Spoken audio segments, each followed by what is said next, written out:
how to change your name on Facebook within the browser on a desktop, PC, or laptop. In this video, I'm going to show you how you can change your name on your Facebook account using a computer rather than a mobile phone. So we'll be doing it in the browser where it looks like this. And if this video helps you, please consider giving it a like and also subscribing to my channel because that really helps me out. So to get started, simply open up a browser and navigate to facebook.com. Once you get logged in, go up to the top right, select your profile icon, and then go down and select Settings and Privacy.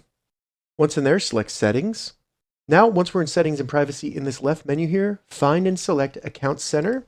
Then once in here, all we need to do is go under Profiles and select our Facebook profile. After that, just select Name.